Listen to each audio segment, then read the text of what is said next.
WE Raw highlights and verdicts. Roman Reigns replaced, Naomi injured. Top faction invades more. Hello guys, welcome back to my channel. I'm Jennifer, have a nice day. For the WWE family latest news update, please subscribe the channel and press the bell icon. Thank you. With Clash in Paris only a few weeks away, the card is shaping up nicely for the PLE. Despite the large number of shows WWE has in a year, it seems this event has a bit more natural build-up than some of the earlier ones. Still, only 3 matches have been announced so far, with a few more expected. Raw was another step in this direction.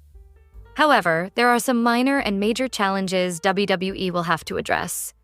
One of the major setbacks is the injury sustained by Naomi. The undisclosed issue prevented her from defending her Women's World title on Raw against Io Sky. Instead, Io faced Roxanne Perez.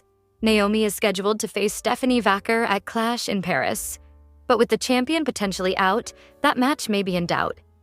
It's disappointing news for Naomi, who is thriving in her new heel persona and delivering strong performances. This episode also marked the first time in a while that Bayley had a prominent role on Raw. She appeared in a backstage promo segment where she shared feeling lost and no longer seeing herself as the role model. She spoke emotionally about how not having a title or key wins has affected her, and how she's working through it. Just then, her well-known ding-dong catchphrase played, hinting at a possible heel turn in the near future. Sami Zayn is in an unexpected feud with the MFT, which is puzzling since the group is on SmackDown.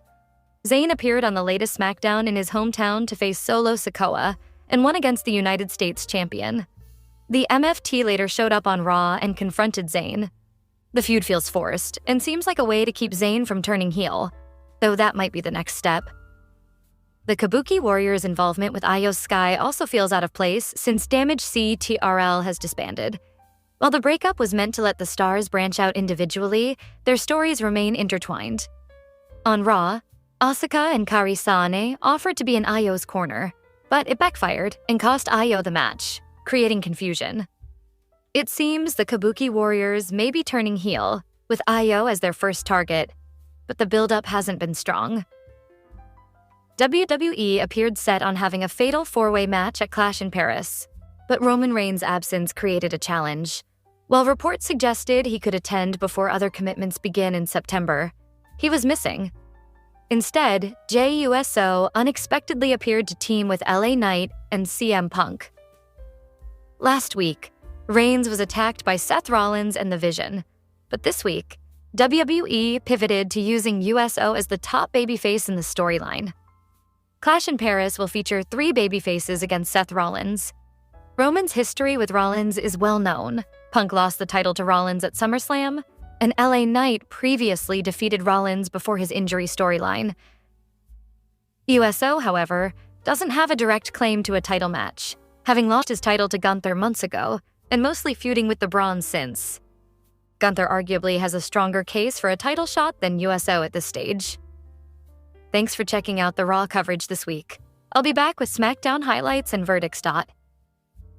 It was announced earlier this summer that 2 of WWE's top talents, Roman Reigns and Cody Rhodes, have been cast as Akuma and Guile, respectively, in Legendary's new Street Fighter movie.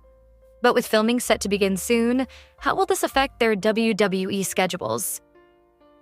According to Mike Johnson of PW Insider, Roman Reigns is scheduled to be on set for the movie for 4 weeks from September 2nd to the 26th.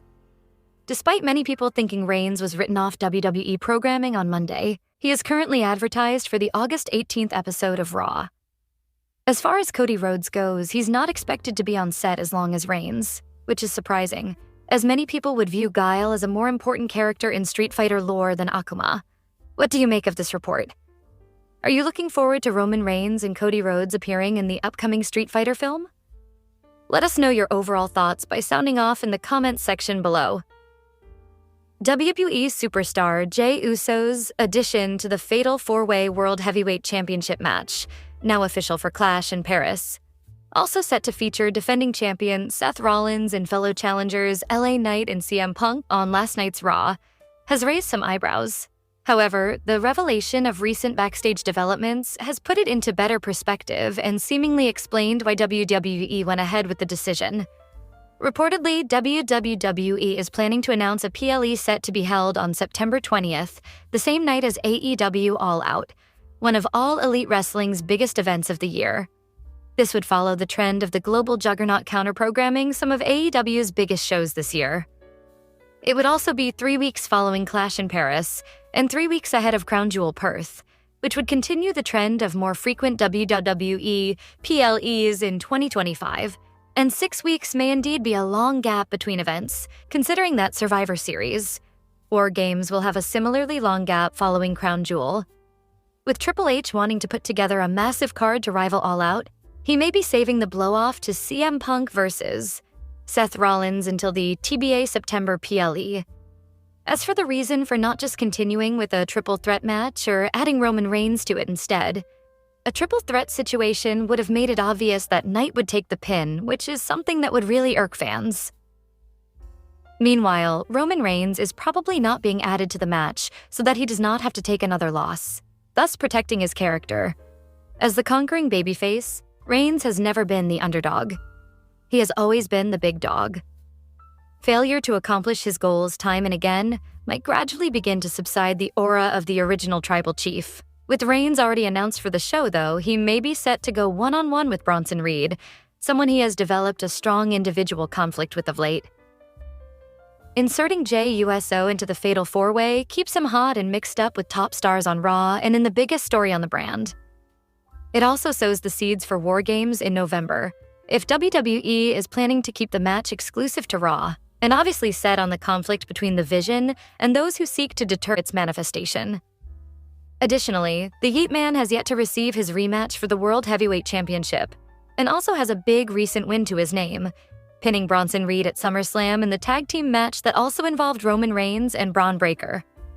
Even the last time Jey Uso was in France, for Backlash 2024, he challenged for the World Heavyweight Championship.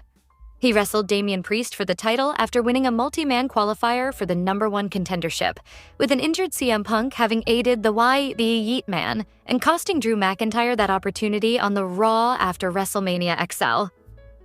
While the Judgment Day eventually cost him the title match, the night is best remembered for perhaps the greatest crowd in the history of WWE, showering everyone with amazing reactions. From the crowd singing along to Cody Rhodes' Kingdom, to the famous Il est vraiment chant for AJ Styles, and the way they were the perfect audience for the main event. In a year when we have had some incredible entrances, Jey Uso's entrance to open that show, just weeks after WrestleMania 40, was voted the best one of the year. It was a moment of pure magic, and in many ways instrumental in the real-life Bloodline member, receiving a true main event push earlier this year. If fans can outdo Lyon on August 31st, we could be in for minutes upon minutes of yeeting, alongside Jey Uso at Clash in Paris. Roman Reigns secured his first WWE victory since defeating Solo Sikoa in Tribal Combat on the Netflix debut episode, January 6th at SummerSlam, alongside his cousin Jey Uso. The duo defeated Paul Heyman's team of Bronson Reed and Braun Breaker in an intense and exciting tag team match. The pro wrestling business has always been about what's next. According to a report from WrestleVotes, Reigns will wrestle at Clash in Paris on August 31st. The publication is also reporting that Reigns' inclusion was a recent development. This report comes after a new date was added to Reigns' upcoming schedule. The 6-time world champion is also advertised for the August 18th episode of Monday Night Raw inside Wells Fargo Center in Philadelphia, Pennsylvania.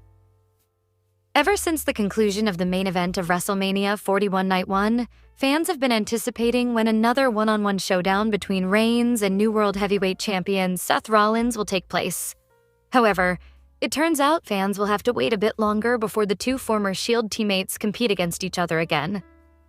Bodyslam.net is also reporting that Reigns' matchup at Clash in Paris will likely not be a singles match for the World Heavyweight Championship.